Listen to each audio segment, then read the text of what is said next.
Hello? This is Patient X Files, where the rare becomes real. The man with no face. I never thought I'd tell this story, but some secrets are too heavy to carry alone. Picture this. You wake up one morning, look in the mirror, and your face is gone. Not metaphorically gone, literally gone. Skin, muscle, bone, everything that once made you recognizably human erased in a single moment of twisted metal and screaming sirens. Now imagine something even more terrifying. You feel nothing. No pain, no sensation, nothing.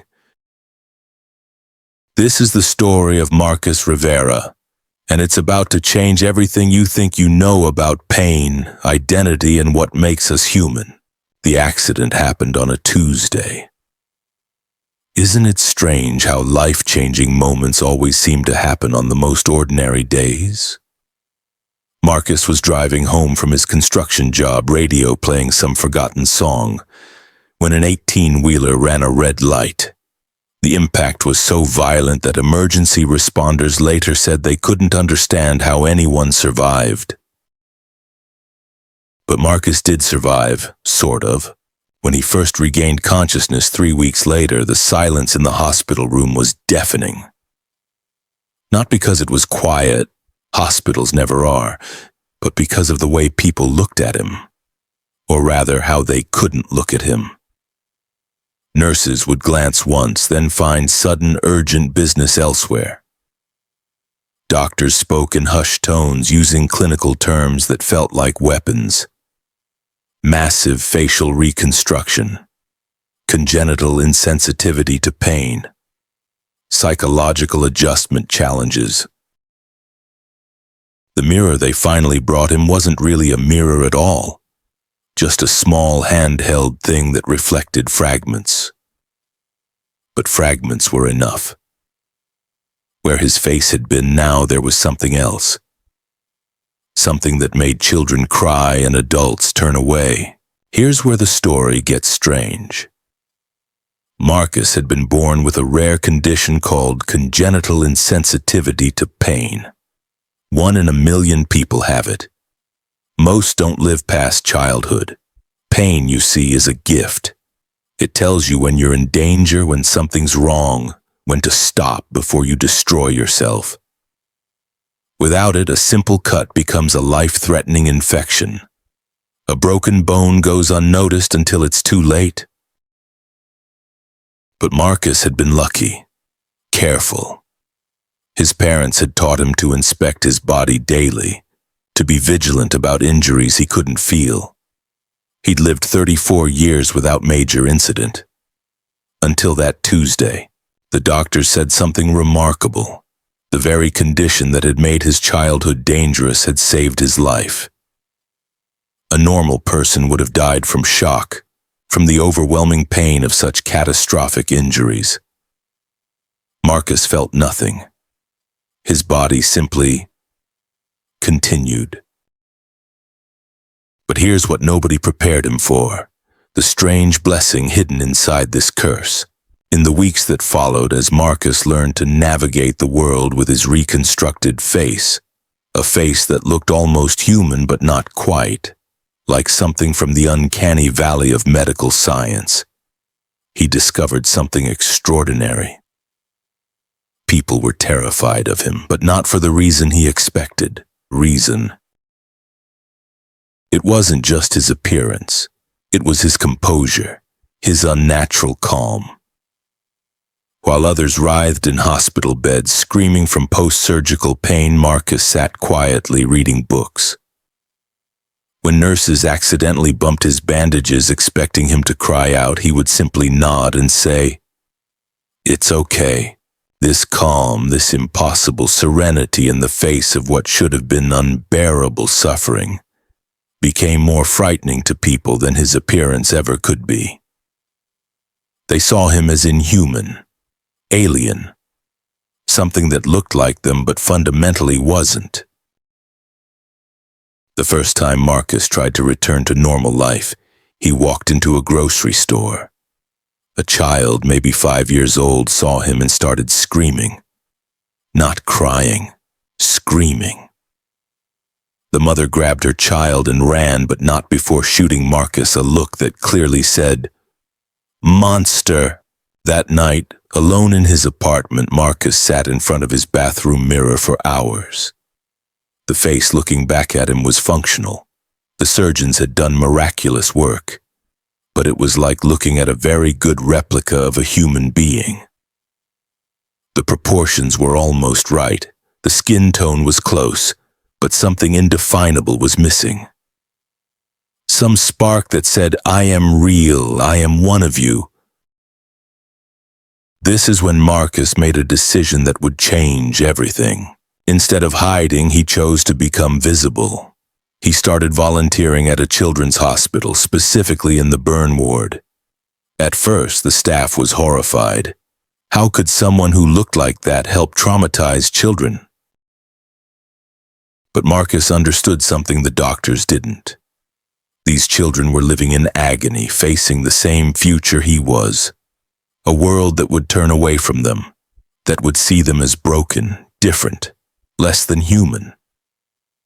And Marcus could offer them something no one else could, proof that you could survive it. The first child Marcus worked with was 7-year-old Sarah, burned over 60% of her body in a house fire. She hadn't spoken to anyone in weeks. The pain medication made her groggy and confused, and the upcoming surgeries terrified her. Marcus sat beside her bed and said something no adult had dared to say. "I know you're scared, but look at me. Really look." Sarah looked, and for the first time since her accident, she stopped crying. "Does it hurt?" she whispered. "I don't know," Marcus said honestly. "I can't feel pain. But I know something else. I know that the worst thing about looking different isn't how we look. It's how other people make us feel about how we look. And that part we can control." Over the following months, Marcus became something unprecedented in the hospital. A patient advocate who truly understood. He couldn't feel the physical pain these children experienced, but he felt something else. The social pain, the isolation, the way society would try to make them invisible. He developed a program he called Visible Courage. It wasn't therapy exactly. It was something more radical.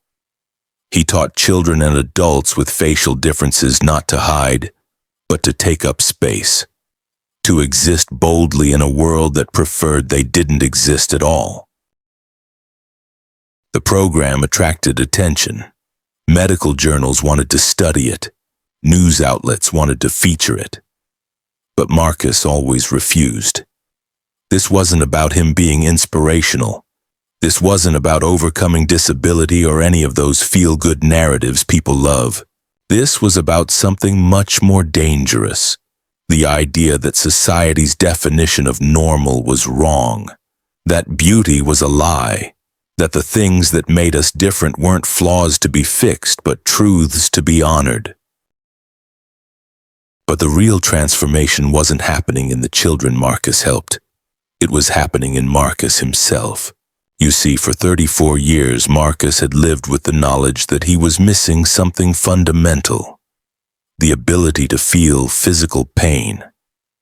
He'd always felt like he was walking through life behind glass, experiencing everything secondhand. When friends complained about headaches or injuries, he could intellectually understand but never truly empathize. Now, with his reconstructed face, he was missing something else: conventional attractiveness, social acceptability, the privilege of moving through the world without being stared at. But instead of feeling more isolated, Marcus felt more connected to humanity than ever before, because now he understood that everyone was missing something. Everyone was walking around with invisible wounds, invisible differences, invisible pain. His were just visible. The breakthrough came during his work with a teenage boy named Alex, who had been in a chemical explosion. Alex was angry, furious at the world, at his face, at the unfairness of it all. During one session, he screamed at Marcus, "You don't understand. You can't feel anything. You don't know what it's like." Marcus sat quietly for a moment. Then he said something that surprised even himself. "You're right. I don't know what your physical pain feels like, but I know what it's like to be seen as less than human. I know what it's like to have people cross the street to avoid you. I know what it's like to catch someone staring and watch them look away in disgust. And that pain, the pain of being rejected for something you didn't choose, that pain I feel every single day." Alex stopped screaming. "But you always seem so calm, so okay with everything." "That's my superpower," Marcus said with a small smile. "I can't feel when my body is in danger, so I've learned to pay attention to everything else. I notice when people are uncomfortable. I notice when they're scared. I notice when they're pretending not to see me. And I've learned that their discomfort has nothing to do with me. It's about them." This conversation became the foundation of what Marcus would later call pain translation. The idea that physical pain and emotional pain were different languages that could be learned and understood, even if you couldn't speak both fluently. As word of Marcus's work spread, something unexpected happened. People without facial differences started requesting sessions with him. Not people with disabilities or visible differences, but ordinary people dealing with ordinary pain. Divorce, job loss, depression, anxiety. They came because Marcus offered something unique, perspective without pity. He didn't tell them their problems weren't real or that others had it worse. Instead, he helped them understand that pain, all pain, was information. And information could be used. One woman, Jessica, came to him after a devastating breakup. She'd been crying for months, unable to eat or sleep or function normally. She expected Marcus to tell her to count her blessings, to remind her that at least she had her health, her job, her intact face. Instead, he said, "Tell me about the pain." Not the situation, the actual physical sensation of heartbreak. "Where do you feel it in your body?" Jessica was confused. "In my chest, I guess, like someone standing on my ribs." "Does it change throughout the day? Is it worse in the morning or evening? Does it get sharper when you think about specific memories?" No one had ever asked Jessica to examine her emotional pain with the same precision doctors use to examine physical ailments. As she began to map her heartbreak, something shifted. The pain didn't disappear, but it became less mysterious, less overwhelming, more manageable. "I've never felt what you're feeling," Marcus told her. "But I've watched a lot of people heal, and healing isn't about making the pain go away. It's about learning what the pain is trying to teach you." This approach, treating emotional pain with the same respect and attention typically reserved for physical injury, became Marcus's signature method. He couldn't feel pain, but he could see it. He could study it. He could help others understand it. The irony wasn't lost on him. The man who couldn't feel pain had become an expert in it, but the most profound transformation was yet to come. 2 years after the accident, Marcus received an unexpected visitor. Dr. Sarah Chen, a plastic surgeon who specialized in facial reconstruction, had been following his work. She made him an offer that would have sounded like salvation to anyone else. "I can give you a new face, not just functional reconstruction, a real face. Computer imaging, tissue engineering, the latest techniques. You could look normal again, better than normal." Marcus was quiet for a long moment. Finally, he asked, "Why?" "Because you deserve to have your life back." "Eve, what makes you think I don't have a life?" Dr. Chen was taken aback. She'd expected gratitude, excitement, tears of joy, not this calm question. I mean, don't you want to be able to walk down the street without people staring? Don't you want to date again, to have relationships, to be seen as attractive? Marcus smiled, a strange sight on his reconstructed features, but somehow genuine. Doctor, before my accident, I was invisible in a different way. I was normal looking but forgettable. I had a job, an apartment, a routine, but I wasn't really living. I was just existing. He gestured around his office where photos covered the walls, not of him, but of the people he'd worked with. Children with burn scars, adults with birth defects, teenagers with facial paralysis. All of them smiling genuine smiles. Now I'm visible, really visible, and more connected to other people than I've ever been, more useful, more alive. You want to give me back a face that would let me blend in again. But what if I don't want to blend in? Dr. Chen left that day without an answer. But Marcus's question would haunt her for years. What if being different wasn't a problem to be solved, but a gift to be shared? The truth was, Marcus had discovered something revolutionary hidden inside his double curse. His inability to feel pain had taught him to pay attention to everything else. His visible difference had taught him to connect with others who felt invisible. Together, these two things that should have destroyed him had instead made him more human than most people ever managed to become. 6 months later, Marcus was invited to speak at a medical conference about pain management. Standing before an audience of doctors, researchers, and therapists, many of whom struggled to look directly at him, he said something that would be quoted in medical journals for years afterward. We think of pain as the enemy, something to be eliminated, avoided, overcome, but pain is just information. It tells us where we are, what we need, how to respond to the world around us. I've lived my entire life without physical pain, and I can tell you it's not a superpower, it's a disability. Because pain, real pain, connects us to each other. It makes us human. He paused, letting his words settle. I can't feel when I'm injured, but I can feel when I'm lonely. I can feel when I'm rejected. I can feel when I'm loved. The accident that took my face didn't give me pain. It gave me empathy. It gave me purpose.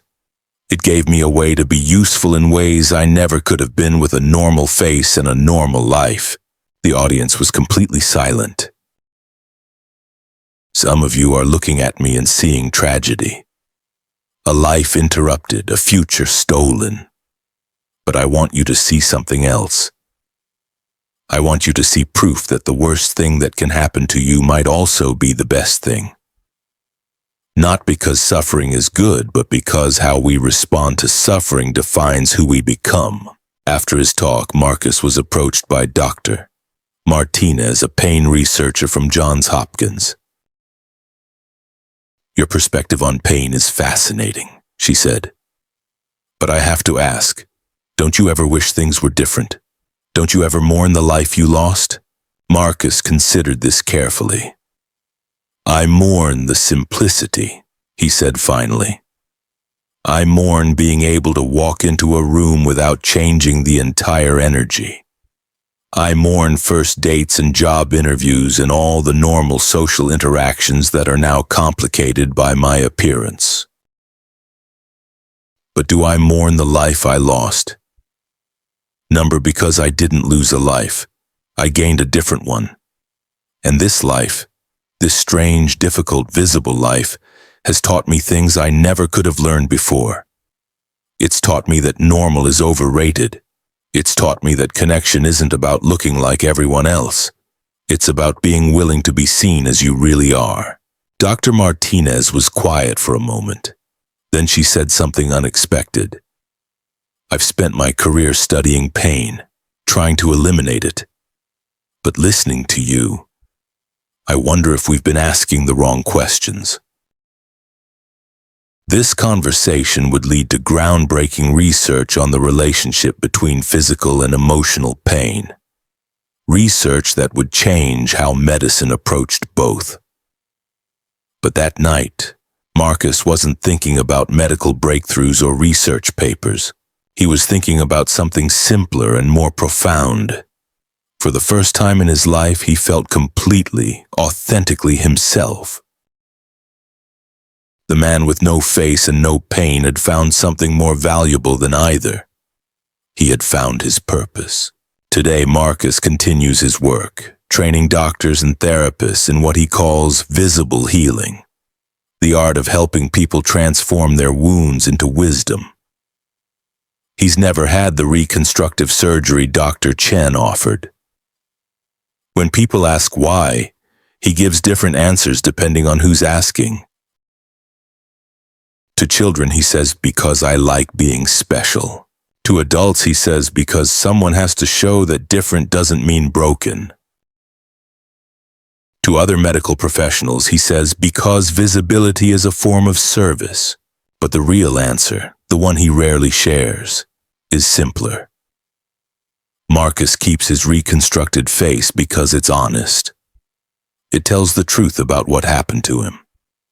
It doesn't pretend the accident didn't occur or that trauma can be erased. It says clearly and without apology, I survived something that should have destroyed me, and I became something beautiful anyway. Not beautiful in the conventional sense. Beautiful in the way that broken things, when they heal, are sometimes stronger at the break. Beautiful in the way that scars tell stories. Beautiful in the way that difference, when embraced rather than hidden, becomes a gift to the world. Marcus Rivera, the man with no face and no pain, had discovered the most human truth of all.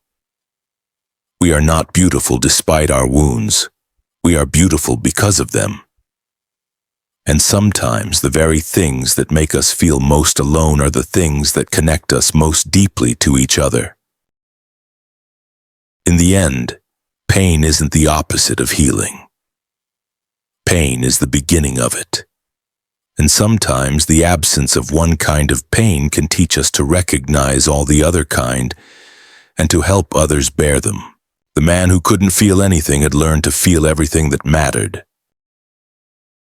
If you enjoyed this video, please support the channel. Like, share, and subscribe. Please write a comment what you think about this video.